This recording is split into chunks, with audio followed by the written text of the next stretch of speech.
Tonight we're going to talk about expectations. We often live our life expecting our happiness and our peace to come from others, to come from our spouses, our family, our friends, the material goods that we get, the supply, the activities, how busy we are, or the things that we're doing and the quality, the vacations, the restaurants. Any of those things are possessions. So we want all the good to flow to us. In many cases, that can be people's downfall, or at least it holds them back from living a complete happy life. So what we want to do is to slowly throw away expectations. So then once we get rid of most of these, or get rid of all of them for now, then we can leave the door open to where the good can flow out from us. This is the real key to happiness. If you've ever met somebody like this, they always seem attentive. They want to hear how your day is going. They want to make sure you're comfortable. They're concerned about you and want to know about what's going on in your life. And they're genuine. These people are very memorable because they're people that the good does flow out from them. So we're going to start today like we normally do with our breathing. In through the nose for 4 seconds. Hold it for a second. And then out through the mouth. Repeat that for a minute or two while we go ahead and get started on our meditation. When I use the word I, like I am walking, then you look at it like the eye of you. So you are walking. So let's start. I'm walking through a jungle. It's very beautiful. Cool, kind of humid like it had just rained. Lots of tall trees with vines and flowers. And maybe fruit on the trees. I can see birds flying all over, insects. In the distance, I hear a wild animal. And the path I'm walking on is clean and very comfortable. And I can just feel the earth under my feet as I'm walking along, completely confident, completely comfortable, enjoying my time walking, living presently. I'm very lucky indeed to be walking like this in a carefree environment. I look up ahead and I see a clearing. I can see the sunlight. So I start to walk towards the clearing on the path. And I get up to the clearing, and I notice it's filled with these beautiful green bushes with red and yellow berries and purple flowers. The berries look very good, very interesting, and there's birds all over eating them. I just stay there and I watch the activity of life, the swirling around. Everything seems to have its proper, comfortable place as it was designed to be. I just enjoy the sun, the beautiful environment I'm standing in. And I look all around. And I turn around and I can see some smoke in the distance.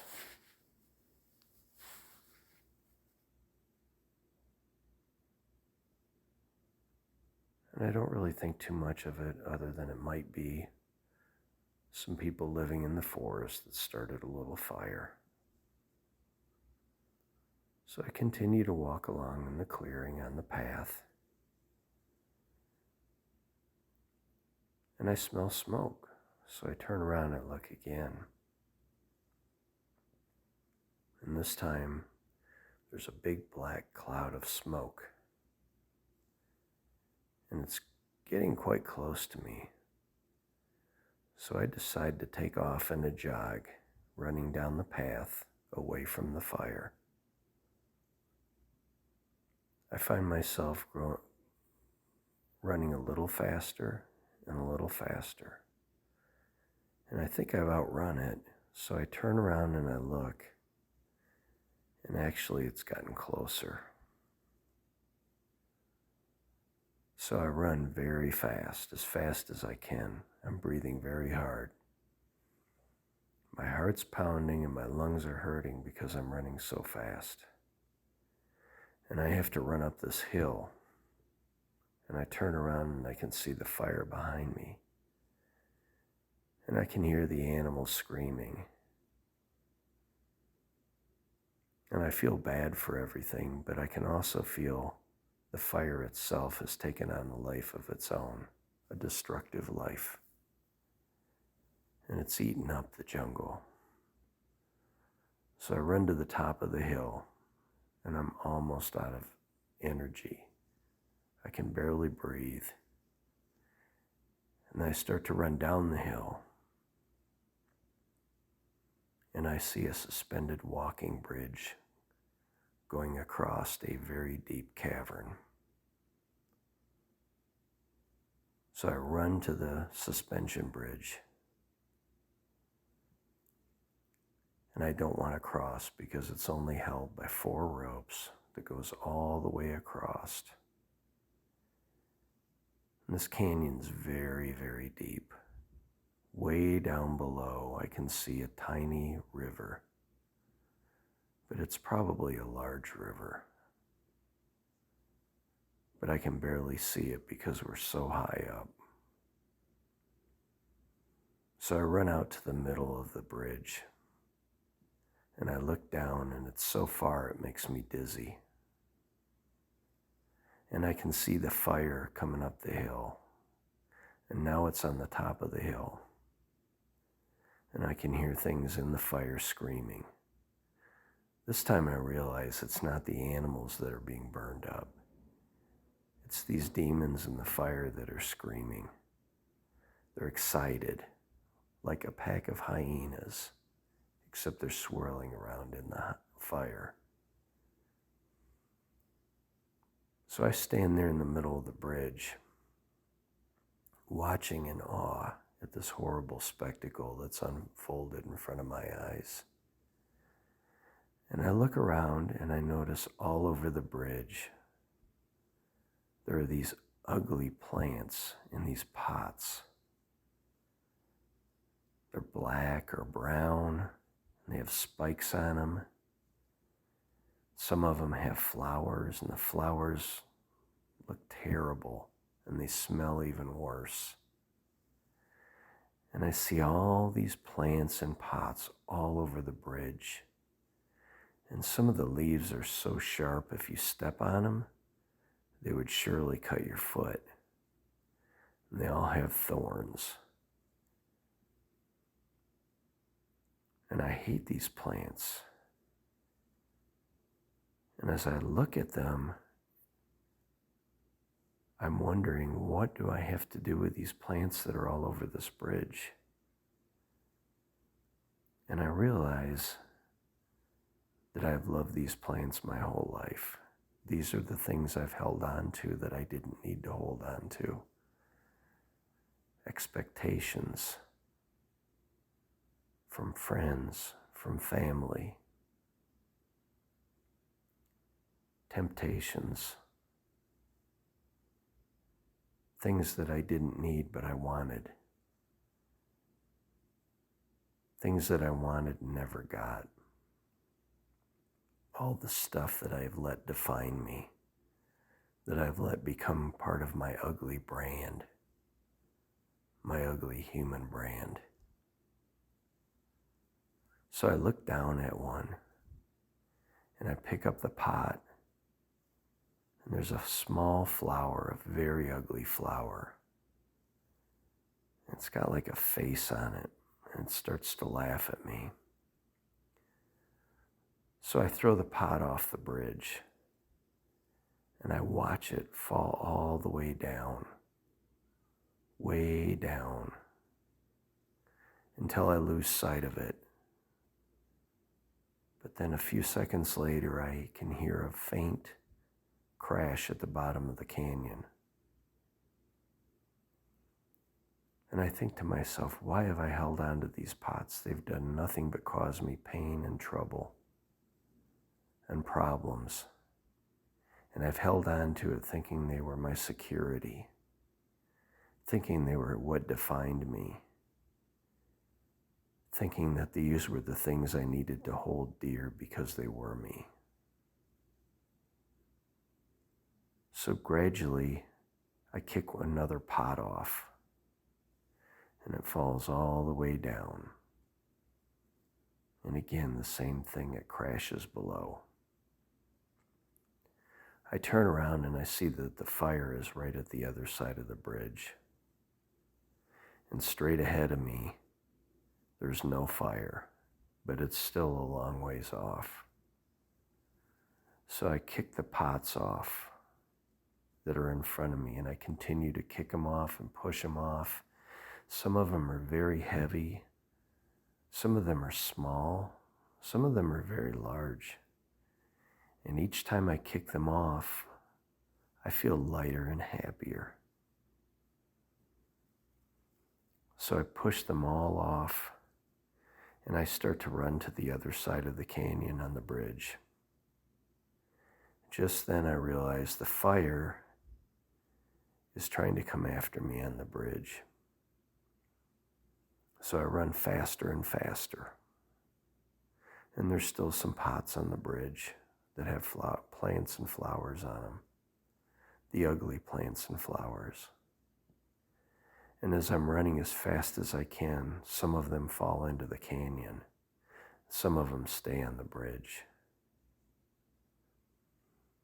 And I finally reach the other side and jump over onto the opposite hill. And I lay down briefly on the green grass just as the bridge falls in behind me. And all the plants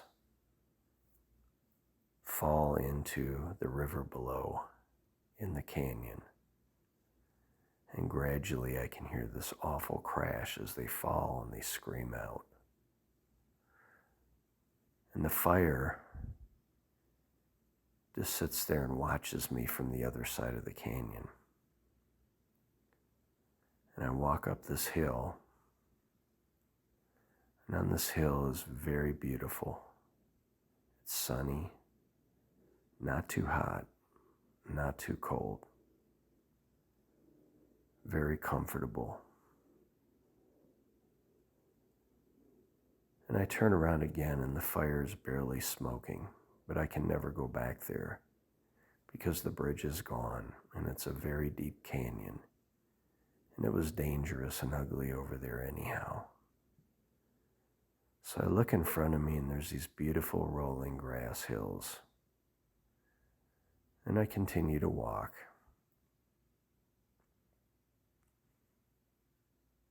And I notice that there's like a round object on the top of the hill. So I walk up and I look into it. And it's a big round tub, like a tank that you put water in. And there's a being next to me. And the being says, you must completely clean yourself of all that you were and all that you think you were. And it told me to get in the tub, and there was the soap there and a brush, and I began to clean myself of all the things that I did not really need. I truly did not need. I cleaned everything off, scrubbing, and only I knew all the things that I needed to be cleaned from. So I scrubbed very hard, cleaned everything, until there was nothing left to clean. And then I got out and walked towards the sun.